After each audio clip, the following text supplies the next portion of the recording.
Greetings, beloved viewers, and welcome to Animal World, our co-inhabitants. On today's program, we continue our tour of the Best Friends Animal Sanctuary at Angel Canyon in southern Utah, USA.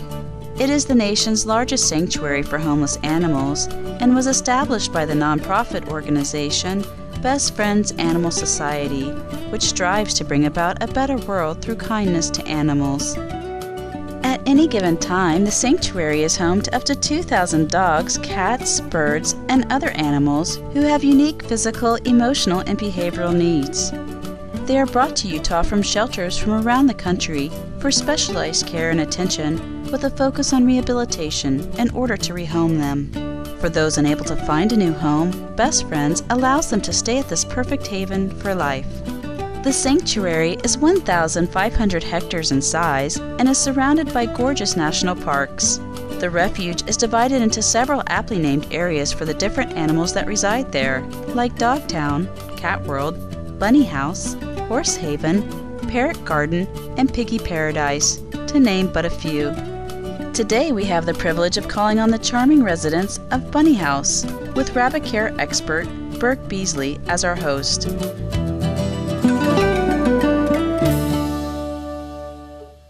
First thing, you want to have a big enough cage for them. Just a little rabbit hutch, little pen's just not enough room. They need to have a room where they can run around a little bit and play. One of the main things for a rabbit is to always have hay for them to eat. Their digestive systems is a lot like a horse, where they have to eat all the time. They're a grazer. And if they don't have something like hay to eat all the time, then they can have problems. So not just one specific feeding time, but food always? Yeah, we only feed them pellets in the morning. We have hay for them all times. And in the afternoons, most times we have greens that we give them. Mm-hmm. They really love those. You're their best friend when you have the greens, you know. Uh-huh. Like dandelion greens they love, and parsley, cilantro, all kinds of stuff. Most rabbits don't really like being picked up or held, but some of them will tolerate it. You can see Puck, he's trying to get away. He's tired of being held. That's okay. All right, I'll put you down. There you go, buddy. You need to be brushed. Oh my goodness, he's shedding. Yeah, he is. Well, it's pretty hot. We have a lot more problems in the summer than the winters. Because if you think about it, a rabbit has a big heavy coat on. So they have problems in the summer, heat exhaustion, things like that. So all our runs have misters in them. Mainly it wets the ground, so they have like a cool place they can lay down on. It's funny, someone will stand right under the mister and just get all soaking wet. This is an exercise lawn. We rotate all the rabbits from down below in the buildings, give them a day up on the lawn to play, or we'll open one of the cages up here and let them play. So what makes a rabbit a good pet? Well, they're so cute. Rabbits can be litter box trained easier than a cat, they say. They get along with other animals. We have a caregiver who has a black lab, gets along with her 2 rabbits. There's others that have cats that can get along. If you introduce them when they're babies, they usually can grow up and be friends. So it's neat. That's cool. When a rabbit thumps, what does that mean? That's like a warning sign. They're not comfortable with what's going on, you know. If we go into their cages, a lot of them will thump at us. That's just a warning sign.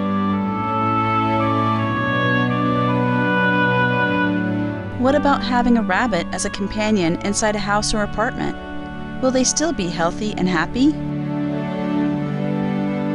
It can live comfortably. Give them plenty of things to play with, things to chew on. They're really curious. Rabbits are really curious, so we give them all kinds of things to chew on, to hide in, toys to play with. They do play with toys. The House Rabbit Society, I think most of their members, rabbits live in the house.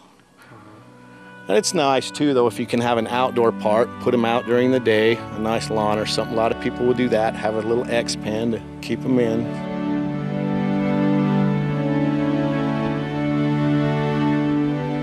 When we return, we'll complete our tour of the Best Friends Animal Sanctuary. Please stay tuned to Supreme Master Television.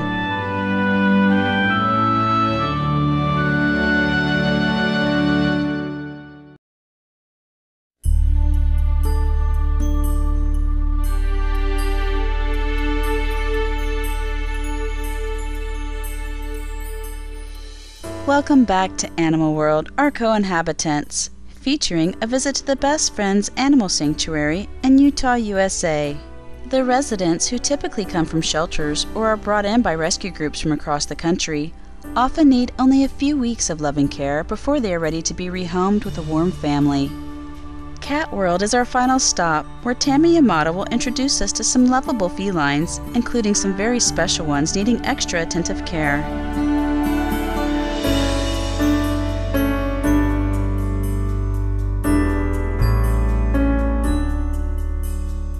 Do you find that there are people who want to take on special needs cats? Yes, oh definitely. Like last year we had 3 neurological cats. Now we just got a new one here yesterday. Her name is Griselda.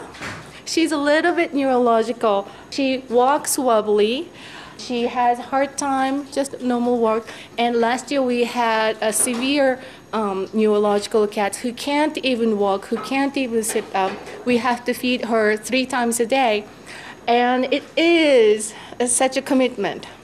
But there are many people who fall in love because, after all, they love in that cat, not the physicality. And all of them were adopted. This is a mystery. She's from Pahrump Rescue from Pahrump, Nevada. She doesn't have any teeth. She doesn't have any claws. She can't hear. And until about last year, for over like 2 years, she couldn't let us be near her. She was really feisty. But then after every day's love and caring, she now loves us. Just like this guy, he didn't like us at all for many, many years.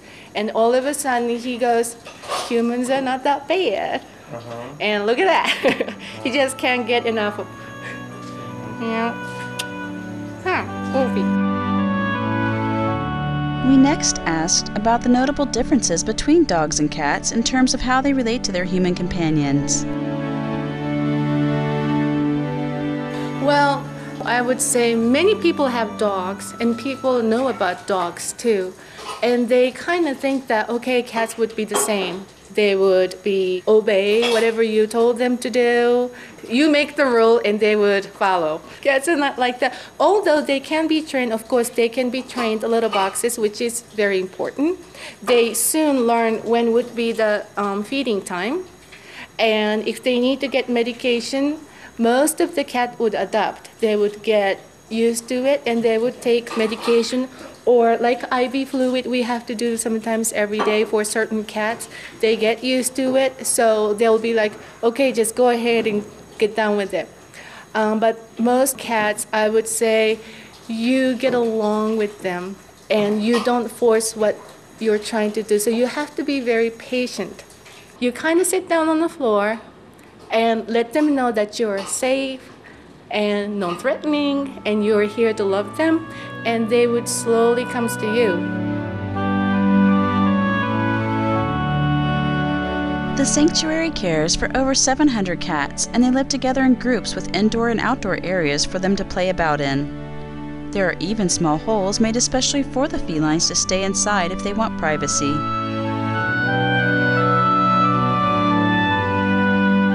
They're like different bedrooms here, is that correct? Yes. So there are certain cats in each bedroom, or they are allowed to roam between the rooms? No, this building has a different rooms. So this room and the room next is FIV room.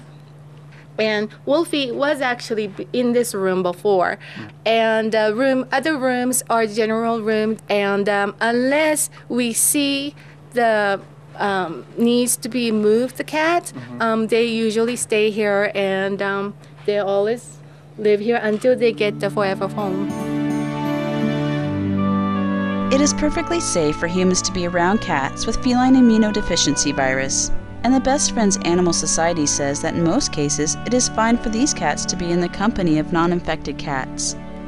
Blood transfusions and serious, deep bite wounds are how the disease is transmitted. Unfortunately, misunderstandings about the nature of the condition sometimes lead FIV-positive cats to be abandoned by their caregivers, and it is more challenging to place these cats in new homes. So feline version of HIV, basically their immune system is compromised, but otherwise they're healthy. Is it communicable? It's very difficult to transfer too. It has to be really, really deep wound, and still they may not get it.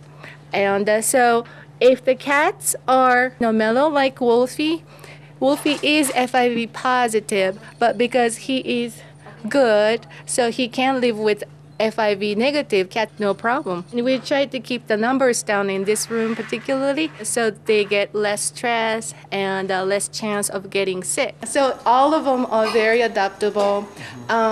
Every human for every cat for every human.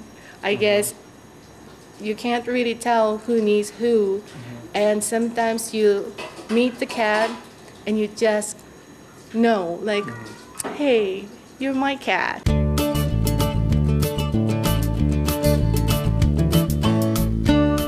For benevolently looking after gentle homeless animals, Supreme Master Ching Hai is honoring the Best Friends Animal Sanctuary with the Shining World Compassion Award and a U.S. $20,000 contribution for the resident animals' medical care.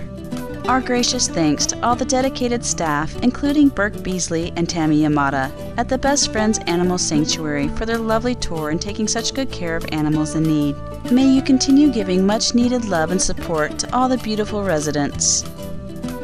For more details on the Best Friends Animal Sanctuary, please visit www.bestfriends.org. Thank you for joining us today on Animal World, our co-inhabitants. Coming up next is enlightening entertainment, following noteworthy news here on Supreme Master Television. May you be blessed with everlasting joy in your life.